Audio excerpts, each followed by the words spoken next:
राजस्थान पत्रिका संपादकीय गति 100 शब्द प्रति minute. Be ready. 3, 2, 1 start. Madhya Pradesh के मुख्यमंत्री शिवराज सिंह चौहान की अध्यक्षता में हुई कैबिनेट की बैठक में आबकारी अधिनियम संशोधन विधेयक 2021 को मंजूरी दे दी गई है। इस विधेयक को विधानसभा के मानसून सत्र में पेश किया जाएगा। विधानसभा में यह पारित हो गया तो जहरीली या नकली शराब से किसी की जान जाने पर दोषी या मौत या आजीवन कारावास की सजा मिलने का रास्ता साफ हो जाएगा। मध्य प्रदेश में हाल ही जहरीली शराब से बड़ी संख्या में लोगों की मौत के बाद सरकार पर दबाव बना। नतीजा यह कि सरकार ने इससे जुड़े कानून को कड़ा बनाने की पहल की है। पैरा मध्य प्रदेश ही नहीं, देश के दूसरे भागों में भी जहरीली शराब पीने से मौत के मामले अक्सर सामने आते रहते हैं। राजस्थान, उत्तर प्रदेश, हरियाणा, पंजाब जैसे राज्यों में भी जहरीली शराब पीने से गाहे बगाहे लोगों की मौतें होती रहती है। इन मौतों पर कुछ दिन हल्ला होने या मुआवजा देने की घोषणाओं से ज़्यादा कुछ नहीं हो पाता। ऐसे माहौल में मध्य प्रदेश में अवैध शराब से जान जाने पर दोषियों के लिए मौत की सजा का प्रस्तावित प्रावधान सही दिशा में उठाया गया कदम है। इस तरह के अपराध रोकने के लिए सख्त कानून तो जरूरी है ही, उन कारणों पर भी गौर करना जरूरी है जिनकी वजह से अवैध शराब धड़ल्ले से बन रही है और आसानी से बिक भी रही है। विभिन्न रिपोर्टों के जरिए यह बात समय समय पर सामने आती रही है कि पुलिस की मिलीभगत के चलते ही अवैध शराब का निर्माण और बिक्री का कारोबार हो रहा है। लिहाजा पुलिस विभाग से ऐसे अधिकारियों और कर्मचारियों को बाहर किया जाना चाहिए जो किसी न किसी प्रकार के समाज कंटकों के साथ जुड़े हुए हैं। साथ ही इस समस्या पर समग्रता से विचार किया जाना भी आवश्यक है। पैरा पिछले कुछ वर्षों से शराब का चलन बहुत बढ़ गया है। शराब की लत लग जाने पर व्यक्ति कई बार सस्ती शराब के चक्कर में जहरीली शराब पीकर मौत के आगोश में समा जाता है। इसलिए नशाखोरी के खिलाफ जोरदार अभियान चलाया जाना चाहिए।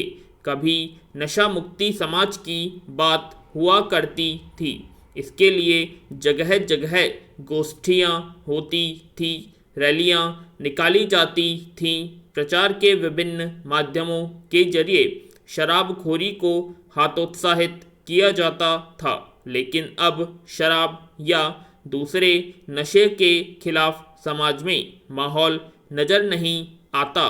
यही वजह है कि देश का एक बड़ा वर्ग नशे की गिरफ्त में आकर परिवार, समाज और देश के लिए बोझ बनता जा रहा है। कड़े कानून बनाने के साथ नशे की प्रवृत्ति पर भी लगाम लगाने पर ध्यान दिया जाना चाहिए। पैरा कुछ दिनों पहले एक आदमी मेरे पास आया। वह आत्महत्या करना चाहता था। 5 साल पहले वह 3000 करोड़ का मालिक था। फिर उसने स्टॉक मार्केट में पैसा लगाया पर दाम उल्टा पड़ गया। जब वह मेरे पास आया तब वह सिर्फ 250 करोड़ का मालिक रह गया था। इसलिए वह आत्महत्या करना चाहता था। अगर पैसा आपकी जेब में है तो बड़ी अच्छी बात है। अगर आपके सिर चढ़ जाता है तो बहुत दुख देता है, क्योंकि यह उसकी जगह नहीं है। दौलत का काम है आपके लिए सुख सुविधा जुटाना। पैसा सिर्फ एक साधन है जो हमारा बनाया हुआ है। हम बेमतलब ही इसको बहुत बड़ा बना रहे हैं। सवाल है कि यह बुरा है या अच्छा। यह दोनों में से कुछ भी नहीं है। दरअसल आपको जो चाहिए वह है खुशी और आनंद। मुश्किल यह है कि आप मान बैठे हैं कि इस दुनिया में पैसा आपके लिए यह खरीद सकता है। पैसा आंतरिक खुशहाली और आनंद नहीं दे सकता। क्या इसका मतलब यह है कि आपके पास दौलत नहीं होनी चाहिए? ऐसी बात नहीं है। आपको अपनी प्राथमिकता समझनी होगी। पैरा सफ़र कैसा भी हो अच्छा ही होता है।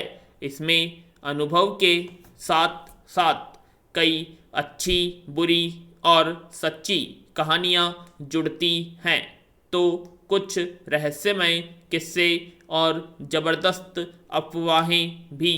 दिल्ली से रेल के द्वारा कालका पहुँचने और कालका से टॉय ट्रेन लेकर शिमला जाने का कार्यक्रम बनाया। मुझे रेल की खिड़की से गुजरते हुए दृश्यों को देखना बहुत ही अच्छा लगता है। ऐसा लगता है कि रेल की गति के साथ तेजी से चीज़ें पीछे छूटती जा रही है। मैं दिल्ली से निकलने के बाद देर तक घर, गांव, खेतों, बागों और पेड़ पौधों को देखता रहा और कालका पहुंचा तो मन इतना हल्का हो गया था कि सब कुछ अच्छा लगने लगा। मुझे महज 1 घंटे के इंतज़ार के बाद शिमला के लिए रेल मिल गई। अब सब कुछ वैसा ही हो रहा था जैसा मैंने सोचा था। यह पूरा सफ़र चीड़ और देवदार के जंगलों से होकर गुजरता है। कई दृश्य और स्टेशन ऐसे होते हैं कि दिल चाहता है कि यहीं पर उतर जाएं। हिमाचल प्रदेश के सोलन जिले में स्थित बड़ोग का रेलवे स्टेशन भी कुछ ऐसा ही है। यहाँ तक पहुँचने का रास्ता भी पहाड़ियों से होकर आता है। यह बाकी स्टेशनों से कहीं ज़्यादा खूबसूरत और मनमोहक है। पैरा बड़ोग स्टेशन पर जैसे ही रेल रुकी मैं भी उतर गया। रेल रवाना हो गई और मैं यहीं रह गया। अपने इस पागलपन पर थोड़ा बहुत पछताया भी। खैर जो हुआ अच्छा ही हुआ। अगर अपने मन की नहीं सुनता तो इतने खूबसूरत टूरिस्ट डेस्टिनेशन के बारे में शायद ही कभी इतने करीब से जान पाता। रेल से उतरने के बाद मैंने चाय पी और आसपास ठहरने और घूमने की जगहों के बारे में पता किया तो कई कहानियों और ज़बरदस्त अफवाहों से परिचय हुआ। बड़ोग निसंदेह बहुत ही खूबसूरत है, लेकिन इसकी एक छोटी सी पहचान एक बुतहा रेलवे स्टेशन की भी बन गई है, जो कि बड़ोग सुरंग के निर्माण से जुड़ी हुई है। बड़ोग सुरंग को आमतौर पर सुरंग नंबर 33 के नाम से जाना जाता है। ऐसा बताया जाता है कि इस सुरंग को बनाने की जिम्मेदारी कर्नल बड़ोग को दी गई थी। सुरंग बनाने के लिए उन्होंने सबसे पहले पहाड़ का इंस्पेक्शन कर 2 छोर पर मार्क लगाए और मजदूरों को दोनों छोर से सुरंग खोदने के ऑर्डर दिए। उनका अंदाजा था कि खुदाई करते करते दोनों सुरंग बीच में आकर मिल जाएंगी, लेकिन ऐसा हुआ नहीं। उन पर ब्रिटिश सरकार ने 1 रुपए का जुर्माना लगा दिया। इससे वे परेशान हो गए और सुरंग के नज़दीक ही खुद को गोली मार ली। विराम।